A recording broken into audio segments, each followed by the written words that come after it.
Meta. Além. Noia, mente, metanoia. Além da mente, além do pensamento, mais longe do que estou, muito mais do que sou. Novas ideias, novas convicções. Relevância.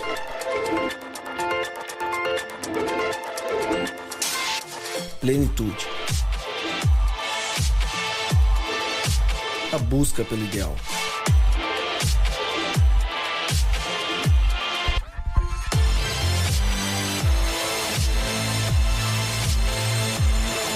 Metanoia. Expanda sua mente. Seja muito bem-vindo, seja muitíssimo bem-vindo. Chegou a hora de expandir a mente mais uma vez. Podcast Metanoia 59 está no ar. Como eu sempre digo, meu nome é Lucas Vilches e estamos juntos nessa caminhada. Lembrando a você que toda terça-feira, às 8 da noite, um novo episódio é lançado e você pode acessar todos os nossos conteúdos direto no nosso site, portalmetanoia.com. Hoje, rápido, para que a gente tenha muito tempo para o tema.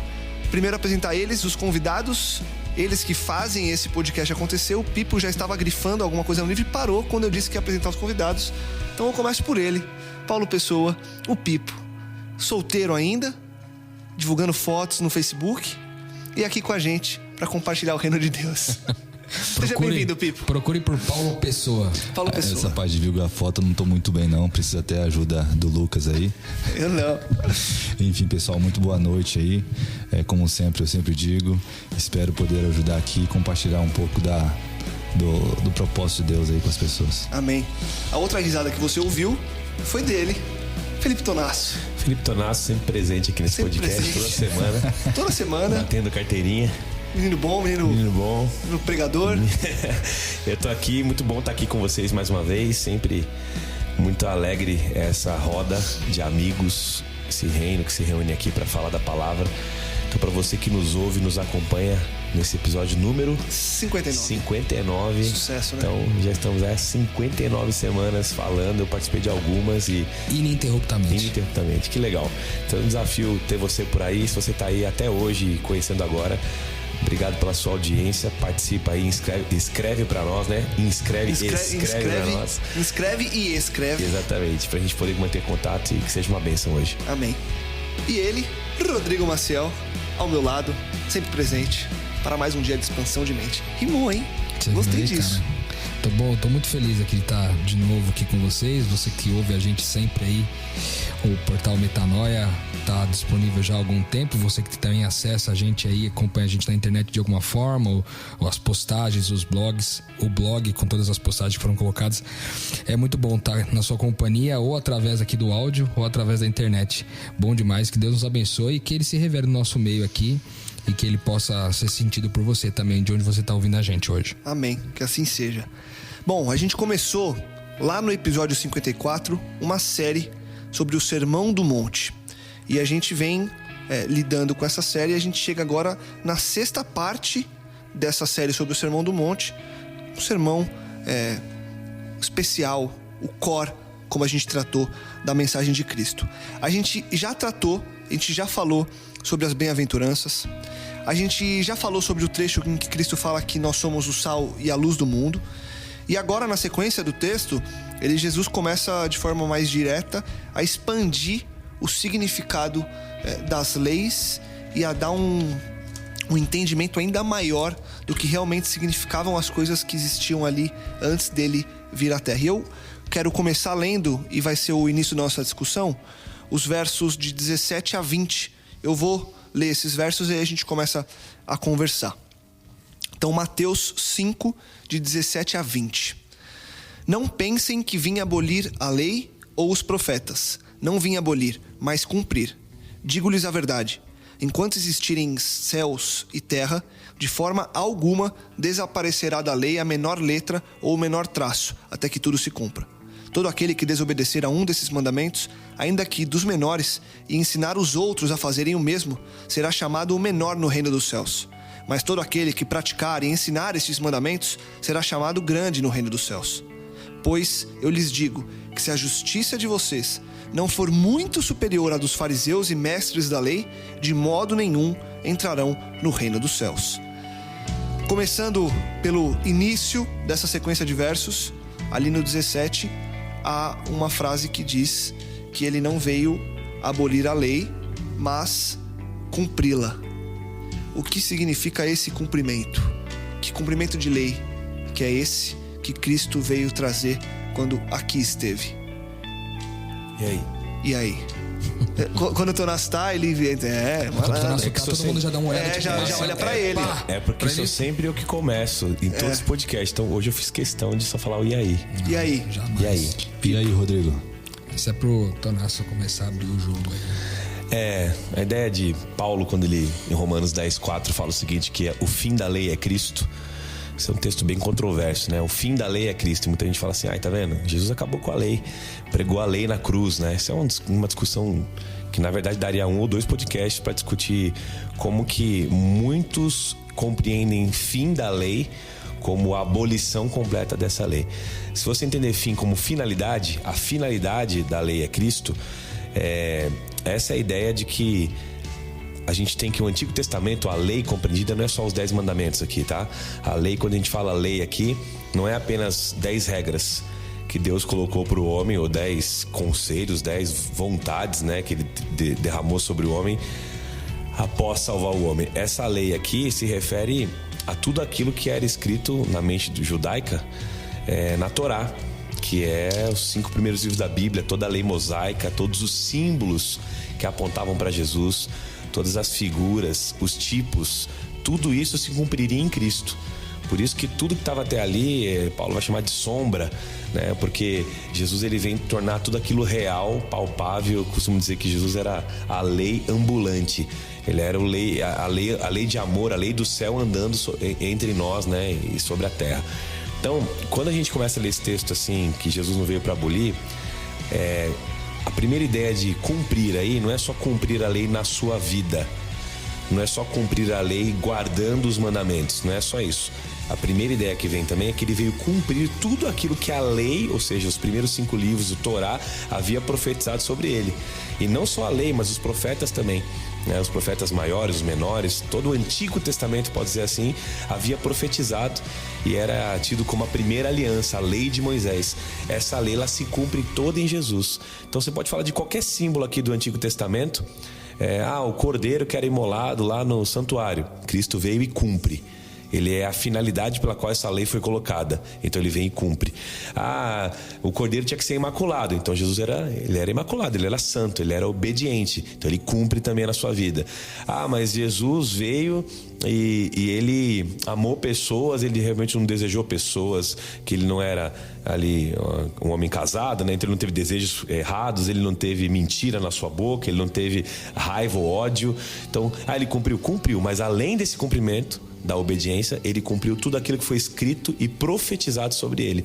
Então o que a lei, tudo que o Torá dizia, Jesus Cristo é o cumprimento disso. Ele é o Cordeiro de Deus que tira o pecado do mundo, cumprindo em si todas as demandas da lei. Então essa é a primeira ideia teológica que vem daqui. Não é só cumprir na obediência, mas cumprir na questão profética também, o que havia sido dito sobre ele na lei. Mais alguém? Eu acho que apenas um adendo nisso que o Tonás ampliou pra gente aqui da perspectiva de lei. Uma coisa que eu gosto de pensar também desse texto, que Jesus veio cumprir a lei, é o seguinte: uma lei, dentre várias essas que o Tonás citou, tá também aquela questão de o salário do pecado é a morte. E eu gosto de pensar que quando Cristo vem, ele fala, eu não vim abolir a lei, mas cumpri-la. Ele está, na verdade, também cumprindo também esse viés de que, ok, o salário do pecado é a morte, então eu vim e morro no lugar do pecador, entendeu? Então, esse viés também de cumprimento da lei, do ponto de vista do salário do pecado é a morte, também nos dá maior consciência de graça. Então, nesse texto do versículo 17, você também consegue encontrar graça, quando ele vem dizer que ele não veio para abolir, mas ele veio para cumprir também essa lei de o homem pecou, então o salário do pecado é a morte. Eu gosto muito de pensar a respeito disso também. Cumpriu até as consequências, né? Que nem ele não merecia, mas cumpriu as nossas consequências pelos nossos pecados. Ele pagou a pena, né? Sim. Fora essas duas, acho que o Tonasso ele falou bastante duas características desse cumprir, que é cumprir, na verdade, as profecias, todas as profecias do Velho Testamento, e também de cumprir a lei no sentido de guardar em todas as possibilidades, todas as características. Também tem um outro aspecto interessante, que esse cumprir também ele expandiu, demonstrando o que realmente essa lei deveria ser, que é a lei do amor. Então, assim, até no começo do Sermão do Monte, ele prossegue fazendo isso, que a gente vai falar bastante. Ele dá uma ampliada no que ele sempre quis para a raça humana, né? Para o que ele sempre quis para a humanidade. O que seria esse cumprimento da lei? Não só aquela externalidade que os fariseus tantos falavam, aqueles 300 mandamentos que eles pegaram no Velho Testamento, mas também uma parte muito maior, que é o cumprimento no coração. Que aí a lei entra com profundidade muito maior e muito mais importante do que as pessoas imaginavam naquela época. Então tem também a questão da ampliação, de entender a lei de uma maneira mais profunda. Ele vem, na verdade, nesse tema, né? Ele vem traduzir essa ideia de que a lei, ela era eterna, né? A lei é eterna. Essa ideia do caráter de Deus, da demonstração da vontade de Deus para a humanidade. Se você entender lei traduzido aqui como um DNA de Deus, ou seja, a natureza divina, né? Por isso que o Paulo fala com tanta certeza que Deus é amor, né? Essa ideia de Deus é amor, você falou da essência de Deus, né, Paulo? Aqui, não o Paulo apóstolo, né? O Paulo que tá aqui do nosso lado, o Pipo, né? Paulo Pipo, tem que falar Pipo porque tem o Paulo da Bíblia já, né? Paulo, você também não tá na quem Bíblia? fala que Deus é amor é João. Mas a ideia é assim, esse amor que ninguém conhecia na época, né? As pessoas tinham uma ideia da revelação de Deus através, primeiro, dos profetas, né? O judeu entendia a lei de várias formas, pelo menos 4. Uma era os 10 mandamentos, outra era a lei e os profetas entendiam que era a Bíblia toda, né? Você tinha uma lei que era a lei oral também, que os escribas passavam de um para o outro, e você tem essa lei que é essa lei moral que a gente fala, né? Essa lei que é caráter de Deus. Essa daí, Jesus ele vem de uma maneira explícita a dizer assim, olha, para quem não conhecia e para quem não sabia o que era a lei do amor, ele veio viver isso na prática, de um jeito tão profundo que quando o escritor de Hebreus escreve Hebreus 1, ele fala assim, olha, Deus já falou de muitas formas e de muitas maneiras, através dos pais, dos profetas, em sonhos, visões e tal, mas ele falou de um jeito tremendo em Jesus, ou seja, ele falou através do Filho, né? Então essa lei, ela se torna visível para nós. Aí você vai entender o porquê desse contexto que o Paulo falou, que ela vai ser ampliada, porque assim como numa figura de linguagem, né? Um dia Moisés sobe a montanha para receber a lei de Deus, as tábuas da lei de Deus, a manifestação do seu caráter, do seu desejo para o povo. Assim Jesus também cumpre um tipo. Ele também é um Moisés, ele é um segundo Moisés. Ele também se assenta numa montanha, como a gente já falou isso no primeiro episódio, e ele também vai trazer a lei. E por que ampliada? Porque agora, a partir dele, você consegue enxergar o real significado da lei. Isso é tão sério, e vai implicar nos próximos desafios nossos desse texto, que ele está dizendo assim, olha, o que vocês entendem por lei está tudo errado. O que vocês acham que é a lei é muito pouco, é muito pequeno. Isso vai desembocar na fala que ele vai dizer pro fariseu, olha, vocês fariseus são os que mais guardam a lei, mas o que vocês estão falando que é lei não é lei, porque eles começaram a criar leis humanas, leis de homens, que não pode carregar tal coisa no sábado, que não pode cuspir, que não pode... são variações infinitas de uma lei que não é a lei que Deus queria traduzir. Então, quando Jesus entra na história, ele fala, agora eu vim mostrar o que é a lei, vim mostrar o que é esse amor, então eu vim cumprir esse negócio, a finalidade pela qual eu vim é demonstrar esse caráter de Deus. Por isso que eu falo que ele é a lei ambulante, e por isso que ele fala, eu não vim abolir esse negócio todo, eu não vim cravar na cruz as tábuas dos 10 mandamentos, eu vim cumprir esse negócio para vocês entenderem através de quem eu sou, qual é o caráter do meu pai. Quem vê a mim, vê o pai. É uma obediência mais profunda, né? Completamente. Não é uma obediência apenas da aparência, mas uma obediência mais profunda mesmo. Sim. Ele quando ele entra na história dizendo... até o texto vai falar assim, você não pode alterar um tio ou um J dessa lei, ou seja, tio e J naquela época, eles eram representados no alfabeto hebraico, por exemplo. Você tem as letras hebraicas e eram as menores letrinhas, eram como se fosse um tracinho, um apóstrofo, assim. Era só uma... Então, nem a menor letrinha pode ser mudada. É isso que quer dizer, nem a menor letrinha pode ser mudada, porque essa lei ela é eterna. E esse texto ele não é claro o suficiente para desfazer todas as discussões acerca do tema ou não? Ou realmente... Porque você trouxe um ponto no começo, o lance de Paulo dizer que Cristo foi o fim da lei, e aí você trouxe a vertente da finalidade. E aí você tem uma parte aqui no Sermão do Monte que é extremamente clara. Por que ainda assim há discussões com relação a isso? Eu acho que a grande razão de haver muitas discussões a respeito da lei é que as pessoas querem ter uma cartilha não somente para padronizar o seu comportamento, mas para padronizar o comportamento do outro, entendeu? Então, no geral, assim, se eu tiver uma coisa menos profunda, que for mais clara, assim, do tipo 10 coisas que você tem que fazer para ser alguém influente, né? É um esquema bem comum hoje em dia. Você quer vender um livro, você colocar os 10 hábitos das pessoas que tal, entendeu? Então, se você tiver uma cartilha com as coisas que você tem que fazer, você pode utilizar aquele critério não só pra você, e aí você dá uma norteada naquilo que tá por fora, na aparência, e você também julga a aparência do outro, ok? Aquilo que ele faz, você usa essa regra. Agora, quando Jesus vem e ele entra na perspectiva de lei, de uma questão mais profunda, ele tá falando de uma coisa que só pode ser vista do coração, e isso do coração só pode ser visto por Deus, entende? Então eu acho que no geral o que leva a gente a ter muitas discussões a respeito desse tema é porque a gente quer estabelecer a cartilha, como o povo de Israel quis estabelecer a cartilha. Oh Deus, a gente quer saber como é que funciona o negócio, o que a gente precisa fazer, qual que é a cartilha que a gente tem que seguir para ser salvo. E aí é onde tá a maior desgraça, entende? Mas além, na verdade, a minha pergunta foi um pouco mais na vertente, talvez teológica, até aproveitando que o nosso tá aqui. Porque para mim, para um leigo, uma pessoa que estuda por vontade, enfim, para mim é muito claro. E ainda assim as pessoas usam algumas partes do texto para dizer que Cristo aboliu a lei. E ele diz que não veio abolir a lei, que nada passaria até que tudo se completasse. Por que ainda assim há esse tipo de discussão? Até ampliando um pouco, assim, deixando pro Felipe responder, que eu não vou responder nada aqui. Eu acho que isso está muito relacionado, tá, Lucas? Com assim, o Velho Testamento ele traz diversos ensinos, e até os fariseus eles pegaram um a um deles, tudo que tem a ver com externalidade, que lá está muito mais destrinchado várias coisas, e algumas são encaixadas como parte de um ritual que só fazia sentido para aquela época, e outras que deveriam acontecer até hoje. O que se discute muito é o que passou e o que não passou, e fica muito nessa discussão. Aí alguns encaixam parte que deveria se aplicar hoje, outros dizem que não, que aquela parte não deveria se aplicar, que já passou. Enfim, a discussão fica muito nessa parte. Mas e fica agora, na camada superficial, né? Esse que é o ponto. A discussão toda tá na camada superficial, exatamente. Eu acho, né? Porque quando você vai pra camada profunda, todas essas coisas deixam de ter valor. Sim. E passa a ter valor coisas mais profundas. Mas podem, né? existir coisas que ainda devem ser guardadas hoje em dia, que são muito importantes, que alguns discutem que não devem. Mas enfim, o Tonasso agora vai dar uma resposta bem sucinta e profunda que vai responder todas as nossas dúvidas. Não, na verdade, eu vou levantar 2 pontos, né? Não se faz teologia em cima de um texto só. Eu não posso ler apenas um texto e fazer teologia em cima de um texto. Esse é um princípio, né?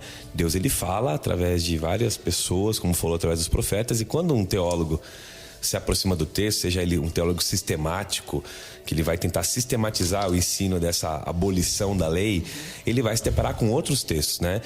O assunto aqui hoje não é esse assunto, né? Trabalhar só a abolição da lei. A gente está dando uma pincelada dizendo que ele não veio abolir o Antigo Testamento. Pelo contrário, ele veio pegar tudo que foi profetizado sobre ele e veio ressignificar e cumprir em sua carne. Sim. Cumprir na sua vida. Então ele está dizendo isso. Agora, daí para abrir um outro leque para uma nova discussão, tem esse ponto. Primeiro, não se faz teologia em cima de um ponto. Você vai ter que olhar todos os outros textos. Você que está curioso com esse assunto, de repente você é assim, eu sou um adventista e tenho muitos amigos que são evangélicos e usam esse argumento comigo, dizendo que a lei foi abolida, por que você guarda o sábado? Isso é uma discussão muito comum, né? Para você que tem um dia de guarda aí, que você que guarda um dia. Porque o domingo é o domingo dos cristãos, Jesus ressuscitou no domingo. Aí começa aquela discussão, mas aonde está escrito que Jesus mandou guardar o domingo? Não, mas aquilo lá é do judaísmo, aquilo lá é da antiga aliança, a nova aliança é no sangue de Jesus. O amor agora é guardar o amor a Deus e o amor ao outro, né? E então, essa discussão ela é mais ampla, ela é mais longa do que isso. Se para você tá claro, eu entendo que quando você fala, para mim tá claro aqui, ainda assim é apenas um texto. Seria legal você olhar os outros textos, mas veja, quando a gente olha o total, tem um outro perigo. Muitos de nós têm uma tendência a construir Deus à nossa imagem e semelhança, né? A gente vai encaixando sistematizar Deus em relação a um viés.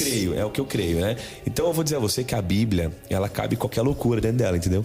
Cabe. Você pode sistematizar dizendo assim, Jesus aboliu a lei. E aí você vai e sistematiza dizendo que ele aboliu a lei. Agora, se você fizer um estudo sério da Bíblia, sério, você vai entender que a coerência da eternidade da lei, do caráter eterno da lei, e de Cristo entrando na história para cumprir essa lei, porque alguém tinha que pagar esse preço que o Rodrigo trouxe à tona, né? O salário do pecado é a morte. A lei dizia que o justo ele vive, mas o injusto ele tem que morrer. Então Cristo se torna injusto para cumprir essa lei. Ele cumpre. A pergunta é, por que ele cumpriu? Ela foi abolida? Ou porque ele cumpriu em si, ela foi abolida? Ela ressignificou-se? Pelo contrário, a gente vai ver no próximo episódio, com certeza, e nos próximos, que o fato dele ter cumprido, entre aspas, para nós, não aliviou em nada. Muito pelo contrário. Muito pelo contrário. Demonstrou que o fato dele ter cumprido, se eu tentar fazer sem ele, é que eu não vou dar conta nunca mais. Para você que ouve esse podcast e acha que lei é só 10 regras, aí tá tranquilo.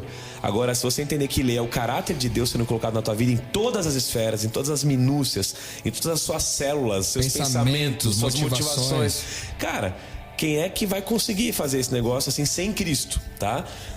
Então, minha parte aqui é dizer o seguinte: primeiro, olhe todo o contexto.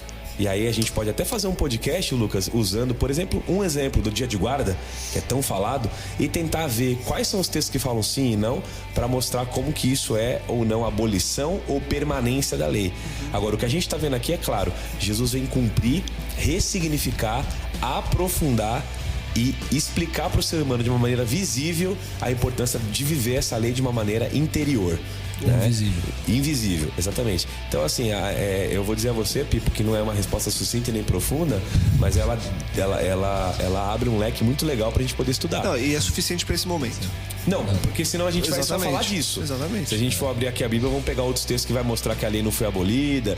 Outros fazem dimensão entre lei moral e lei cerimonial. E tem uma lei que é cerimonial. Essa lei ela foi morta em Jesus, porque ele cumpriu as cerimônias do Antigo Testamento, tudo foi apontado para ele. Mas a lei moral não, mas a Bíblia nem faz essa diferença, não existe na Bíblia essa diferença, tá? Clara assim, a gente tem que ser honesto com a Bíblia. Então vale a pena deixar esse gancho aí, você que tá ouvindo a gente, pra gente discutir isso aí, lei cerimonial, lei moral, o que foi abolido, o que não foi. Mas agora, para efeito de Sermão da Montanha, ele veio para aprofundar, demonstrar e ressignificar. Perfeito. Na continuidade do texto aqui, cara, eu tenho uma dúvida. Eu não sei se era uma pergunta que o Lucas ia fazer aqui ou não, mas no versículo 18 ele diz assim, ó: digo a verdade, enquanto existirem céus e terra, de forma alguma desaparecerá da lei a menor letra ou o menor traço, até que tudo se cumpra.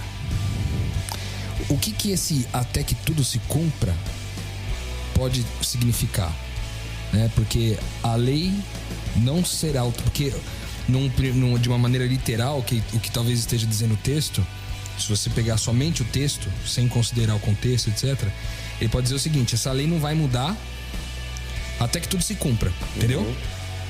Não vai mudar nada de tudo que eu fiz lá. 10 mandamentos, Sermão da Montanha, vontade de Deus, profetas, tudo isso não muda até que tudo se cumpra. O que significa esse até que tudo se cumpra? Alguns têm uma referência dessa parte, Rodrigo, como apenas uma força de expressão. Poderia chamar assim uma expressão idiomática da época. Até que tudo se cumpra. É só uma hipérbole que a gente fala, só para mostrar que, olha, o negócio vai acontecer mesmo. Outros já dão uma dimensão escatológica para isso. Qual é o viés histórico de você enxergar a Bíblia? É olhar essa fala de uma maneira escatológica. O que eu estou dizendo por escatológica? Tem a ver com o cumprimento final da história humana. Ou seja, a lei ela vai ter o seu cumprimento quando o sacrifício de Cristo fizer efeito eterno na terra, em todos aqueles que creram nele e serão justificados por ele, porque ele cumpriu a lei. E nós, quando cremos nele, recebemos essa justiça. Quando essa justiça for feita na terra, ou seja, quando o reino de Deus invadia a terra na sua plenitude e o mal foi extinto, Satanás e seus anjos jogados no lago de fogo, e a nova terra entrar, quando ele subir no trono e falar assim: eis que faço novas todas as coisas, ali a lei teve o seu cumprimento completo. Ou seja, todo o efeito dessa lei foi cumprido ali. Por quê? Porque o caráter de Deus foi, vou usar um termo aqui, foi vindicado, ele foi redimido, ele foi manchado por uma acusação. Deus não é justo, Deus não é bom.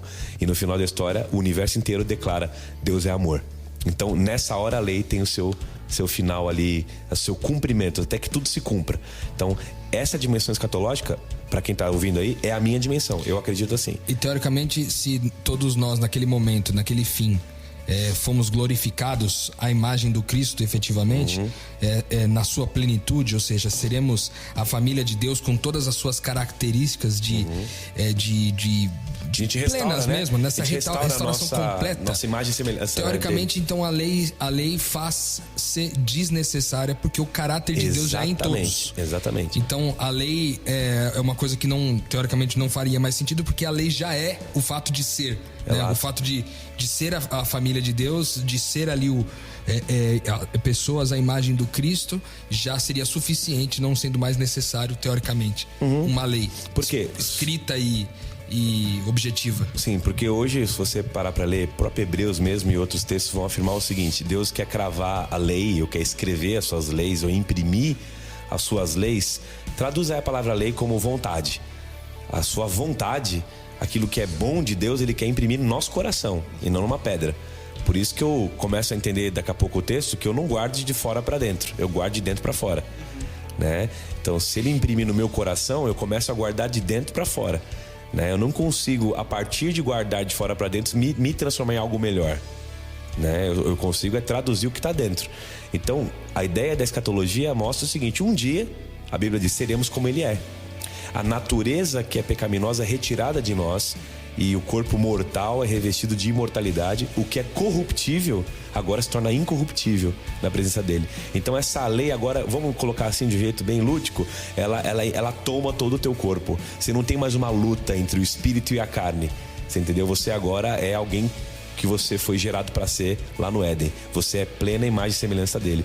Então ela perde seu sentido? Sim, porque ela não vai mais apontar aquilo que eu não consigo fazer. Mas ela continua vigorando onde? Na eternidade, no meu coração. A lei do céu é a lei do amor. A lei do amor vai continuar vigorando. Então, ela cumpre o seu propósito quando tudo acabar. Esse é o viés escatológico que eu estou dando quando ele diz até que tudo se cumpra. Mas você pode entender isso também de uma maneira mais metafórica. Mas eu gosto desse viés porque ele é mais bíblico e literal. Boa.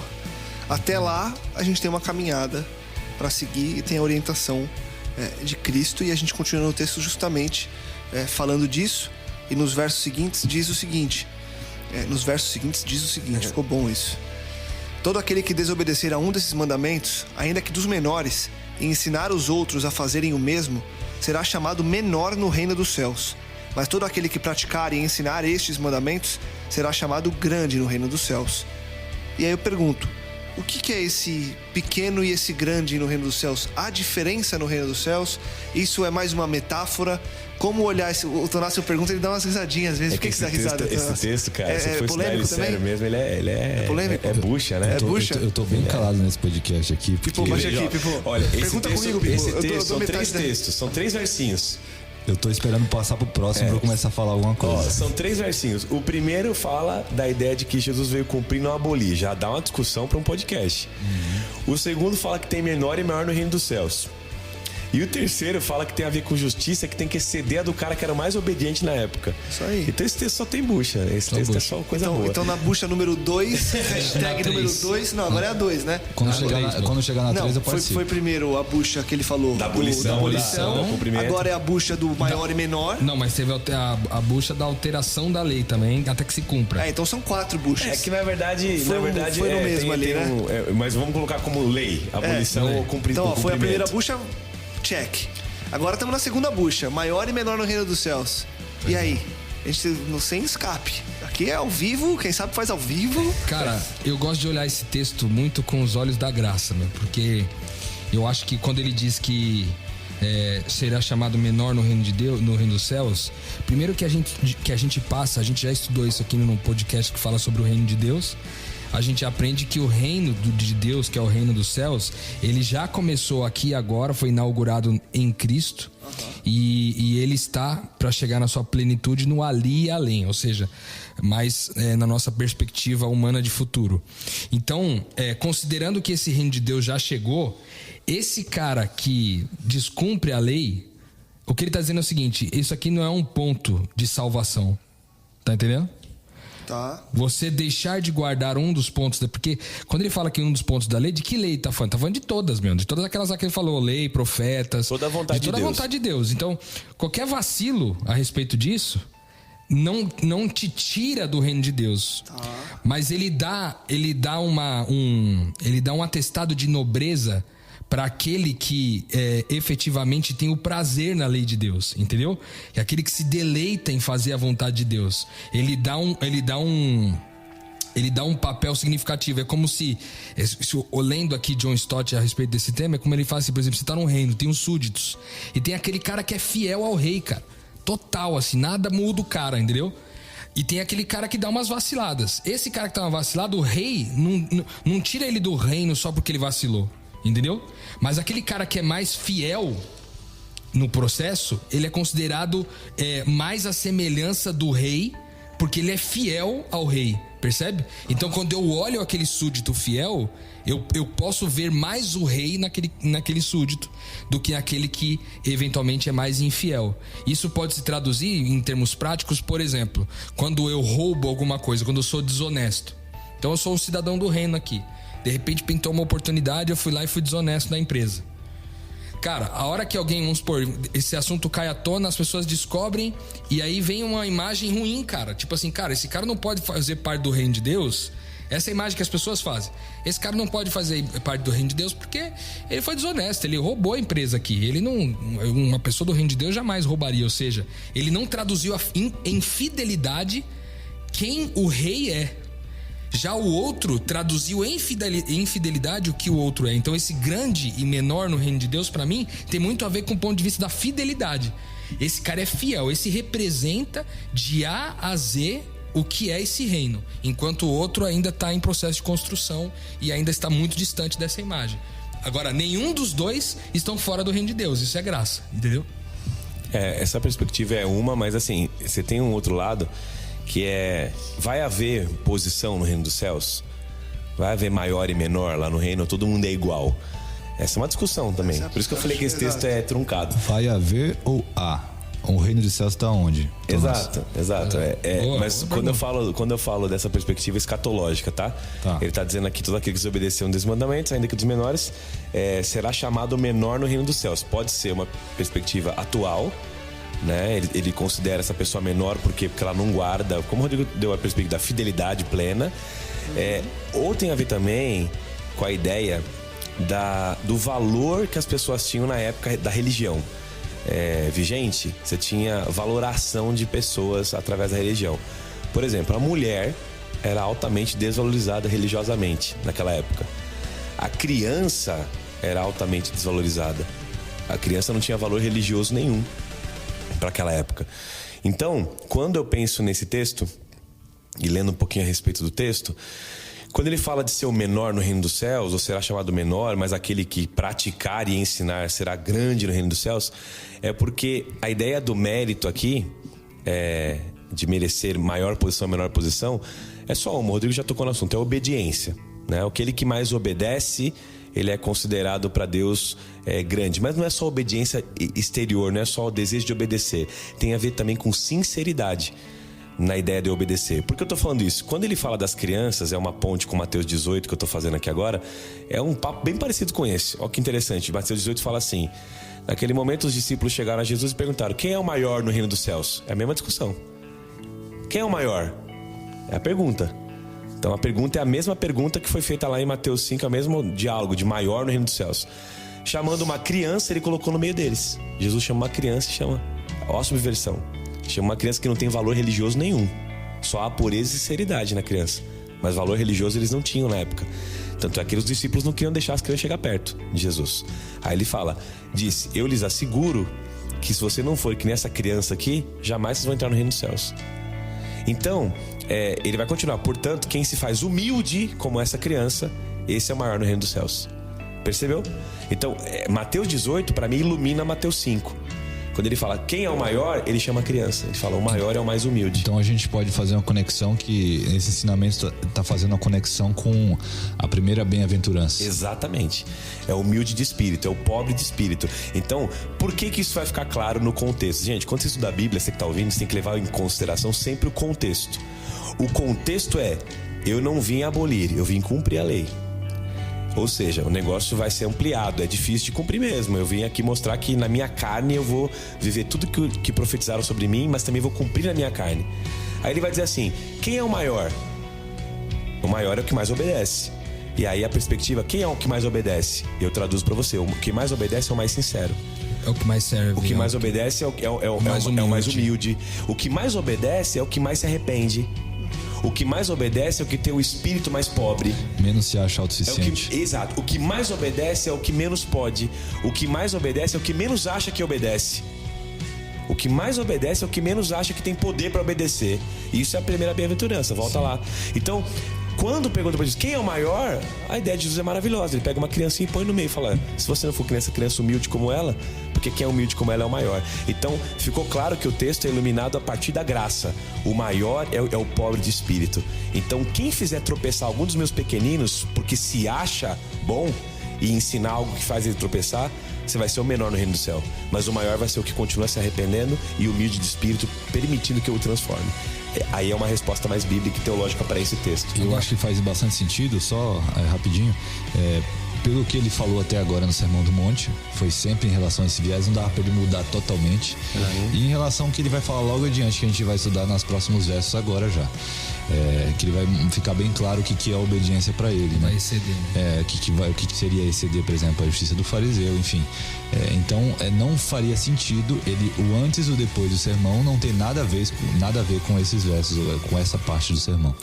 Antes de passar até pro último item aí da nossa discussão, cara, me vem uma coisa na cabeça aqui agora, que é o seguinte.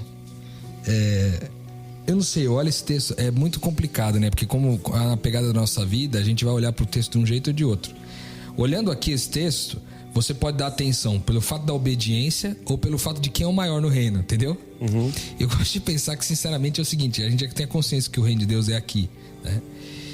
Já começa aqui agora. Mas no ali e além, cara, a gente sempre tem aquela visão assim, daquela coisa bonita, né? Os rios de ouro, né?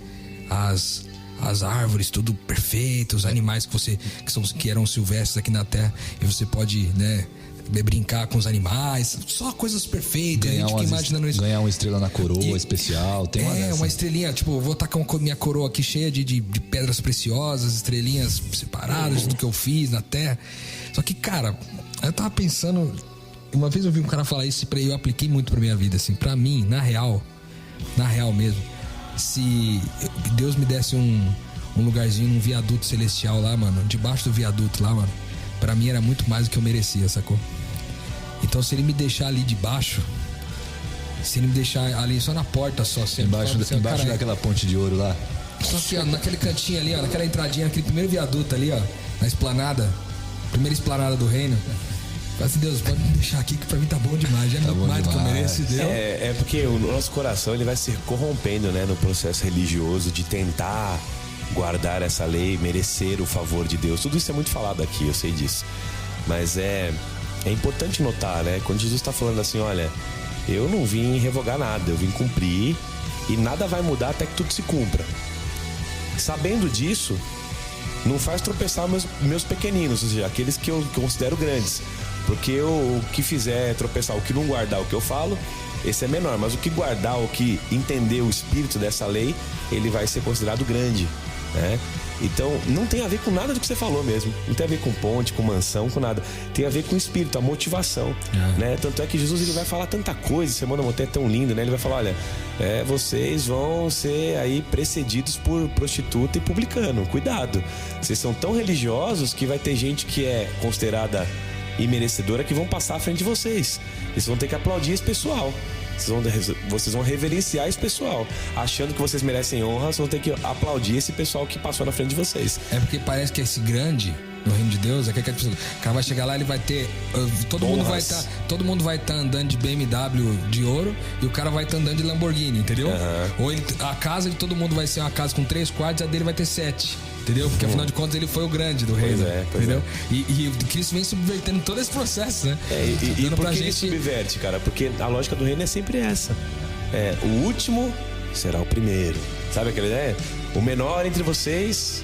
Aliás, o maior entre vocês é aquele que serve. Isso eu tô pegando outras referências, né? Vocês não entenderam nada. Exatamente. Traduzindo, quando ele fala de ser maior ou menor no reino dos céus, ele tá tentando conflitar o paradigma religioso da época. Que o maior era quem mais obedecia. Perfeito. E era quem mais tinha aparência de grandeza. Aí quando ele puxa a criança em Mateus 18 e fala assim, ó, o maior é esse aqui, ó, e se não for igual essa criancinha aqui, não entra no reino dos céus, ele subverte toda a cabeça do discípulo e fica assim, o que ele tá querendo dizer com isso?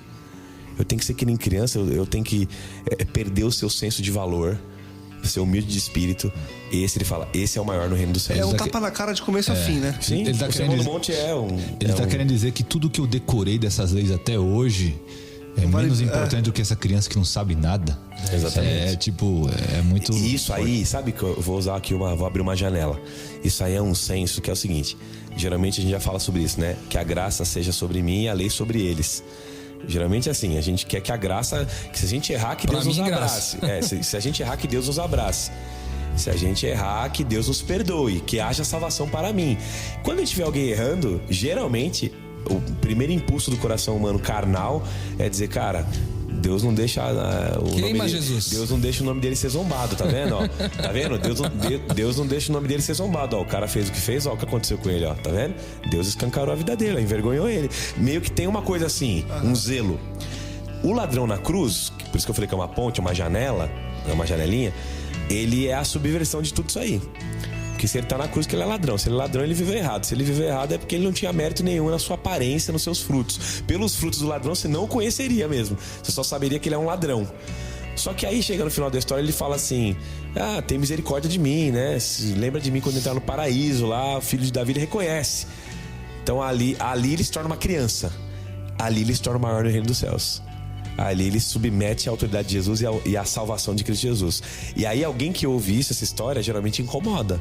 Mas como é que esse cara viveu a vida que quis, chegou no final da vida, deu o que deu? E eu tô aqui, cara, 40 anos ralando no evangelho e não consigo fazer as coisas. E eu tô com medo de ir pro céu, cara. Eu sei que se olha, eu tô longe de Deus. Por quê? Porque o cara nunca entendeu. Eu era diretor de escola sabatina. 40 anos de diretor de escola sabatina. Então o que eu quero dizer? Respondi 7 todas as semanas. Isso incomoda. O ladrão na cruz incomoda o cara que tá nessa lógica. Por quê? Jesus tá dizendo que a lógica da lei dele, a lógica do reino dele é outra lógica. A obediência tem a ver com motivação e a obediência interior, promovida pela ação do Espírito Santo num coração que é humilde. Vou repetir. A obediência, ela é motivação e interior, que só é produzida e promovida por um coração que é humilde, que recebe influência do Espírito Santo. O resto, ele não considera obediência, ele considera trapo de imundícia. Isso aí é profundo aí, agora não tem nem o que falar, né? Pra cá chorando com lágrimas. Eu tava até pensando nesse assunto do ladrão na cruz e pro céu. Eu lembro de um sermão de um pastor que eu gosto muito, que aqui todo mundo gosta muito, na verdade, que é o Ed René. Ed René, não, o Tonasso eu não tenho escutado muito, né? Beleza. Fica à vontade que eu quero ser o menor no reino mesmo. Que eles cresçam comigo. Não sei. Se não for assim, meu. Eu acho que se incomodou. Se não for assim, eu tô com todo o sermão por água abaixo. Pode jogar por fora. Que ele falou assim, escutei uma senhora falando, se fulano for pro céu, aí não vale, nem quero ir pro céu, meio revoltado. Se esse cara ir pro céu virou palhaçada. Meio palhaçada, assim, meio que... Aí Deus amou demais. Aí eu fiquei pensando assim, naquilo que a senhora falou. A senhora tava pensando, eu acho que quando a pessoa vai pro céu, ela vai do jeito que é, né? Porque assim, como se o céu fosse ficar pior se alguma pessoa, determinado indivíduo fosse para lá. Como se o céu inteiro fosse se corromper por ele. Quer dizer, quando a gente fala de ir pro céu, a gente não vai, se fosse o Paulo do jeito que é hoje, realmente não faria sentido, mas o ladrão na cruz, ele foi transformado, assim como eu espero que eu seja transformado também. Então Ele era um trabalhador da última hora, né? Da trabalhador da última hora, como exatamente. Tem essa daí, puxou. Eu sou da 5, era tava 5,50, mano. Fechava 6 e ele tava Aí assim. passou o dono, te levou pro trabalho e pagou o mesmo que pagou pro que trabalhou a vida inteira. Isso é Pois é. graça, né? Isso é graça.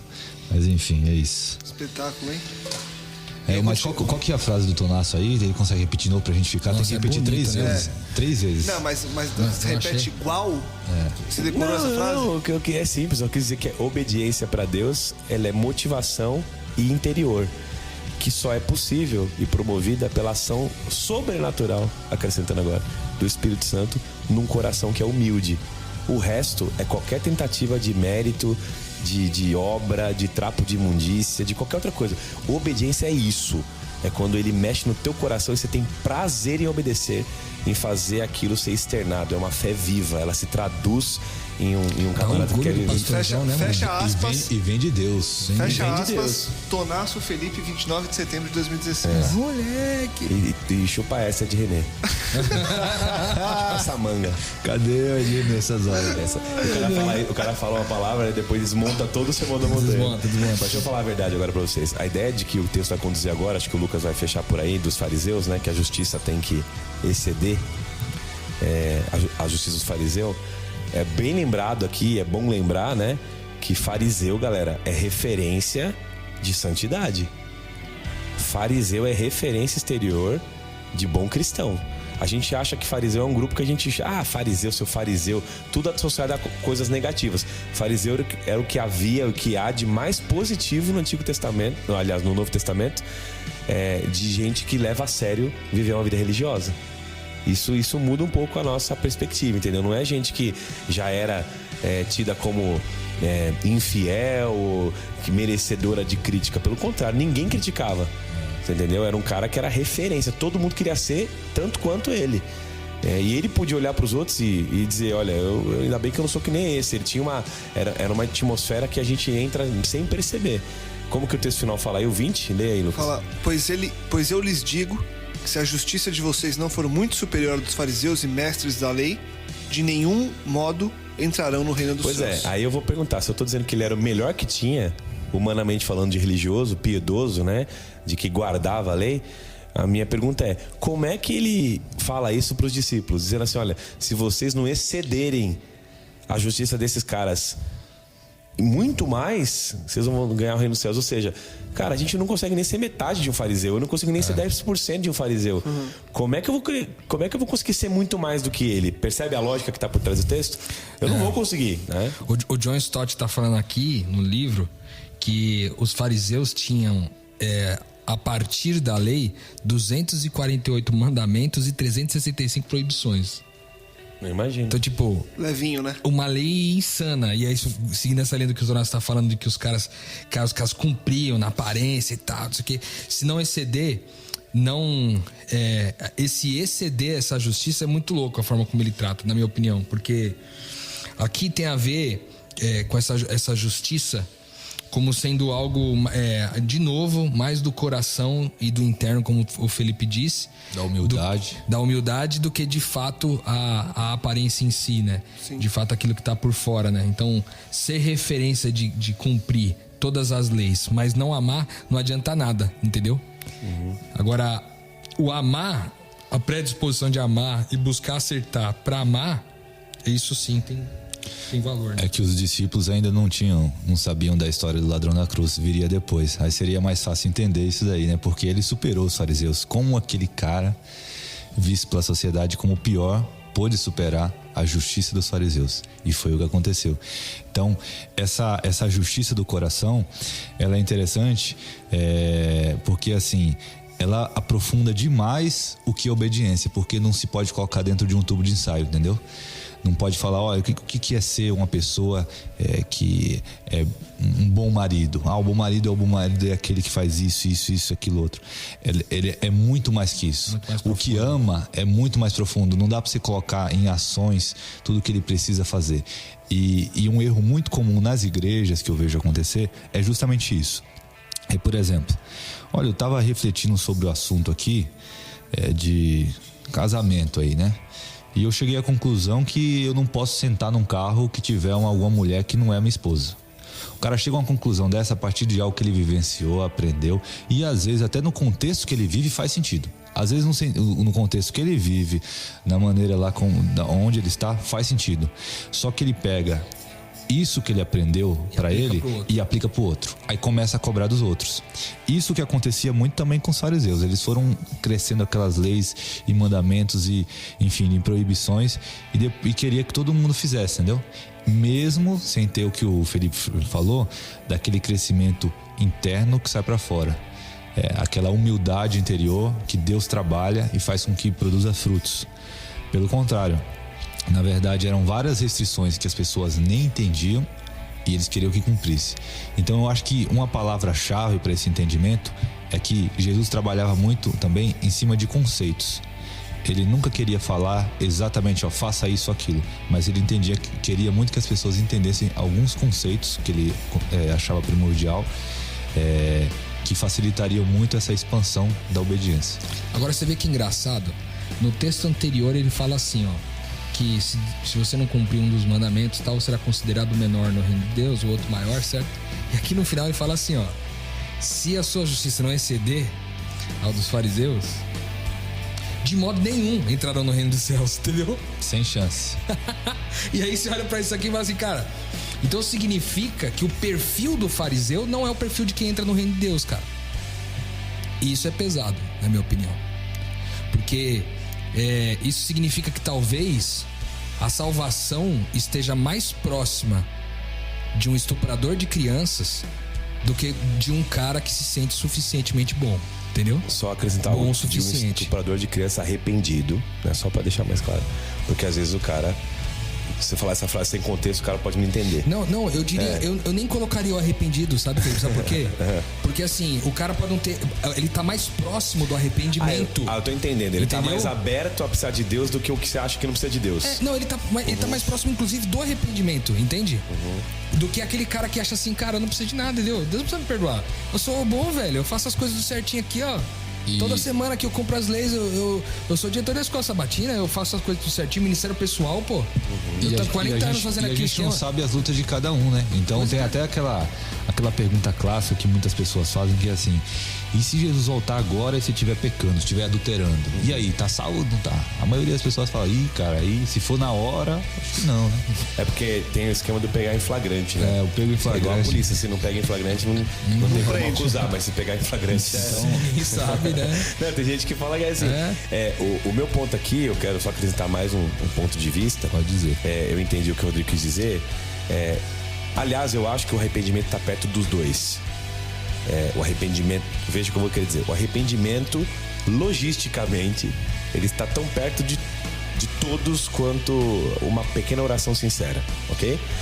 O que você quer dizer, eu estou entendendo, é assim: a pessoa que se acha suficientemente boa, ela está mais distante do arrependimento. Entende o que eu quero dizer? Exato. Ela está mais distante. O arrependimento está tão perto para ela quanto para um estuprador.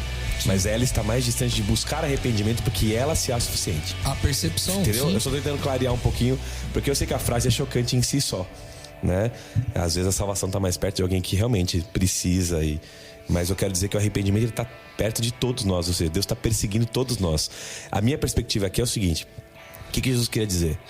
Se eu vim trazer a lei e vim cumprir, na verdade, essa lei, e vim mostrar para vocês que ela é muito mais profunda. Nós vamos debater isso nos próximos podcasts, né? Só de olhar, só de não sei o quê, só de imaginar, já pecou, já fez, é como se tivesse cometido aquele ato, para Deus é a mesma coisa e tal. O que ele está dizendo é assim: amigos, vocês não vão poder se basear na justiça desses homens aí. Vocês têm que exceder isso. E para exceder isso, só tem um jeito: vocês vão ter que experimentar a minha justiça. Entende? Em outras palavras, é isso que ele está dizendo. Por vocês só, vocês não vão conseguir. Vocês jamais vão conseguir. Vocês vão ter que ser salvos e maior no reino dos céus apenas quando aceitarem a minha justiça. É a minha justiça que vai ser creditada a vocês. É pela minha justiça imputada, que é o termo que a gente usa, ela é imputada, ela é colocada em cima. Quando você crê, você recebe a justiça de Jesus. Então é por essa justiça, ela excede a dos fariseus em muito, porque ele foi o único que guardou o único que guardou a motivação correta, o único que viveu na sua pele o que era a lei de Deus de maneira plena. Ele é o único justo. E através da sua justiça ele se torna justificador de muitos, né? Então o que ele está dizendo aqui, em outras palavras, é assim: se vocês não tiverem a minha justiça, vocês jamais entrarão no reino dos céus. Ou seja, fariseu não é referência para ninguém. A minha justiça é o único acesso que vocês têm à salvação. Quando eles entenderem que é crendo em mim que vocês vão receber justiça. E é importante até, já que o texto deixa bem claro, entrar no reino dos céus, reler a primeira bem-aventurança, que o Felipe colocou que a chave está na humildade, e ela fala exatamente isso, que é bem-aventurados os humildes de espírito, porque deles é o reino dos céus. Então, tá bem claro até o mesmo termo que se usa, e o Felipe, eu acho que acertou bastante, focar bastante nesse termo, né? Que a diferença toda entre o fariseu e o que excede muito fariseu é que um é humilde de espírito e o outro não é. Essa que é a diferença. Certo, legal. Raiz, né? E tem um lance também, que se você ler outras parábolas e tal, você vai encontrar, por exemplo, as vestes, né? Ele sai para convocar pessoas para uma festa, que são as bodas, que é sinônimo de salvação. Só que você tem que ter a veste dele, ele que dá a veste. Quando você chega sem veste, ou seja, você chega com a tua obra, com a tua suficiência, com a tua capacidade, você não pode entrar, você não é digno, você tem que pôr a veste dele. É a veste dele, ou seja, não é a justiça do fariseu, tem que exceder muito. E a única que excede demais, extrapola o universo do fariseu, é a minha justiça. Então você tem que ser humilde de coração para receber a minha justiça. Por isso que a tentativa nossa de nos justificarmos através de atos de bondade ou atos de obediência, ela para Deus, ela causa até um certo tipo de nojo, assim, sabe? A Bíblia coloca isso de maneira clara, essa coisa de você tentar fazer uma coisa. Tem uma história bacana, assim, que acho que vai ilustrar bem isso aí. Já contei a história uma vez numa mensagem, ouvi do pastor Amin Rodor. Ele fala que o menino estava andando em Washington, lá tem um obelisco, né? E ele achou muito bonito o obelisco, achou, cara, a coisa mais linda, assim, que negócio grande. Ele falou: pai, eu vou comprar esse obelisco. O pai deu risada, entrou na brincadeira com o filho e falou assim: tá bom, quanto dinheiro você tem aí? Aí o moleque puxou uma moedinha de 25 cents, assim, 25 centavos. Falou: tem isso aqui. Fala com aquele guarda lá do lado, vê se ele te vende. Tipo, o pai, né, miserável, né? Aí o moleque vai, pequenininho, fala: seu guarda, eu quero comprar esse obelisco aí, quero comprar, eu gostei demais, quero levar pra minha casa. O guarda começa a dar risada, passa a mão na cabeça do menino e fala assim: meu filho, me mostra aí quanto você tem aí. Aí ele mostra a moedinha de 25 centavos assim, e o guarda começa a rir mais ainda, né? E aí ele fala assim: filho, isso aí você não pode comprar. Por quê? Porque aí o guarda vai dizer: primeiro, porque já é seu, né? Primeiro, porque já é seu.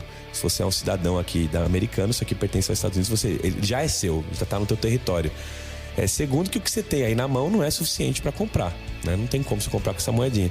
E terceiro, porque não está à venda, né? Não está à venda, isso aqui não se pode comprar. Aí o pastor aplica falando da salvação. Ele fala: a gente é que nem esse menininho com 25 centavos tentando comprar uma coisa que, primeiro, já é nossa, porque a gente é filho de Deus. E a gente crê, e quando crê, recebe a justiça dele diária, imputada sobre nós. O que a gente tem na mão jamais seria suficiente para comprar. É como tentar comprar um obelisco com 25 centavos.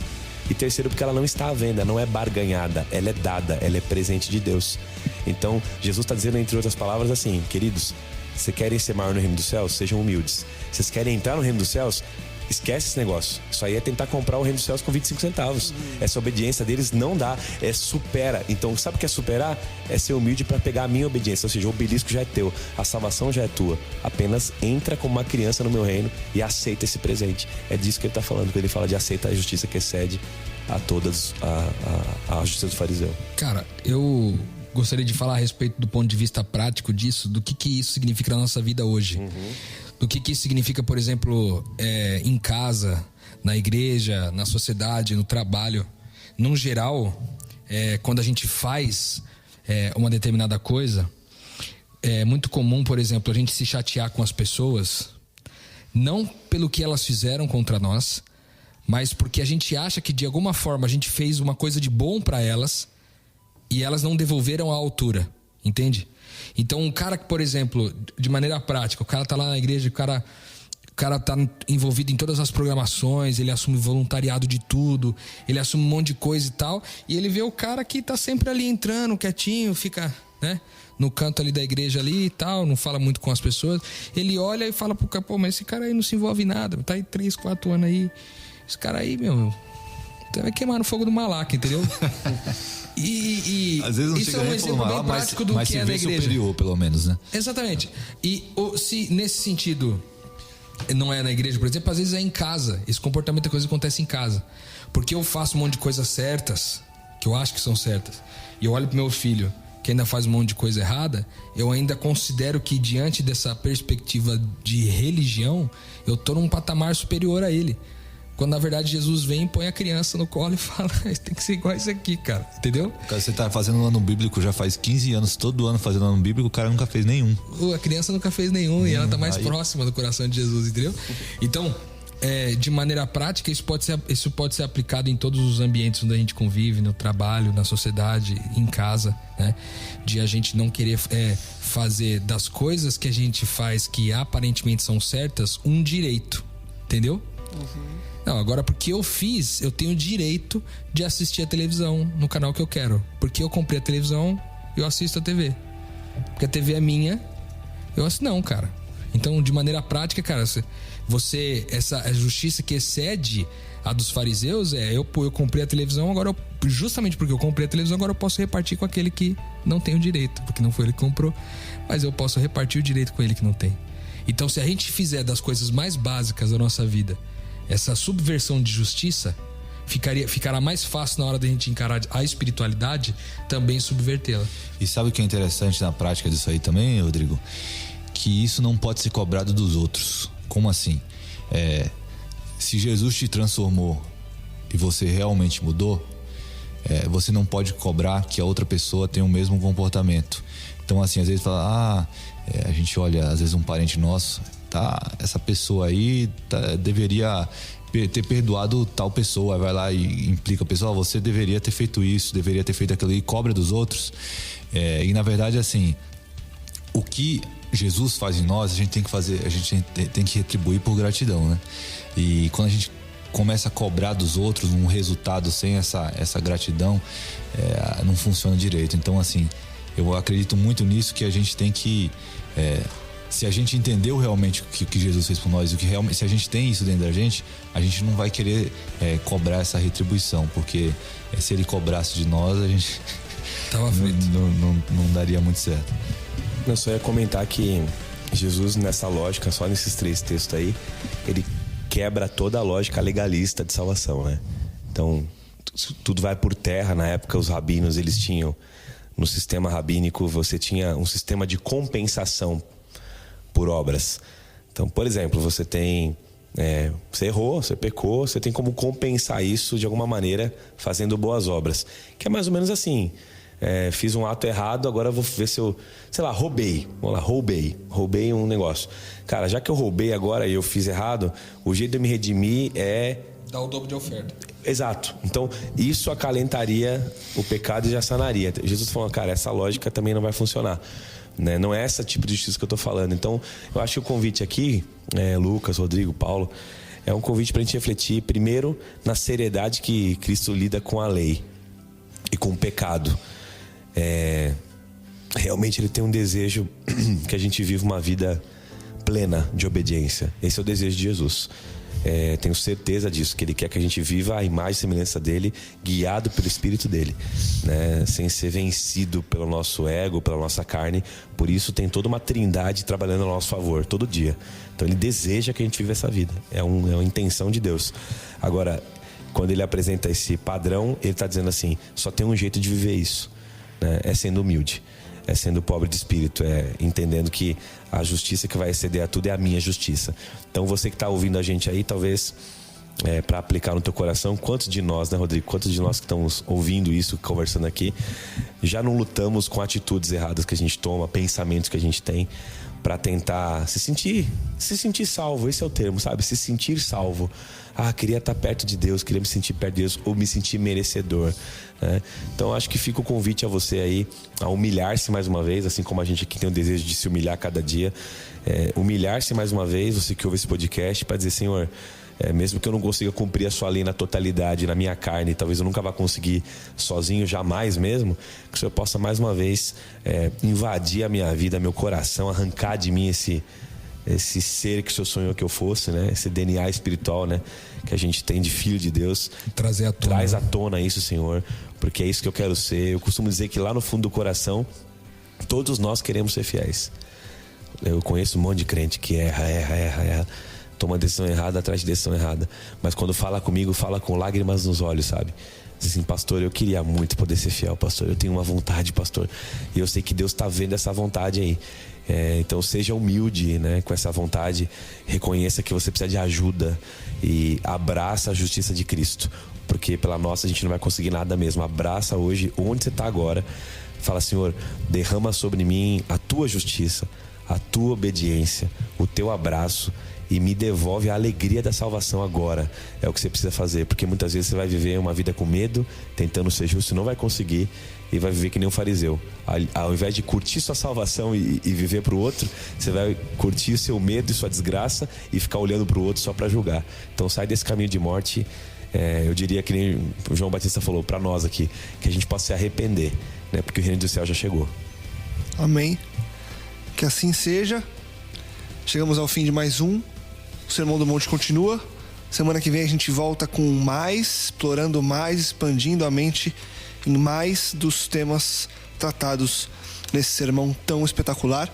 Se surgiu alguma dúvida, ficou alguma coisa pendente para você que nos ouve, mande seu e-mail para nós, podcastmetanoia@gmail.com, e aquele convite de todo fim de episódio. Compartilhe, divulgue e ajude que mais pessoas também possam expandir a mente. Semana que vem a gente volta com certeza. Metanoia, expanda a sua mente.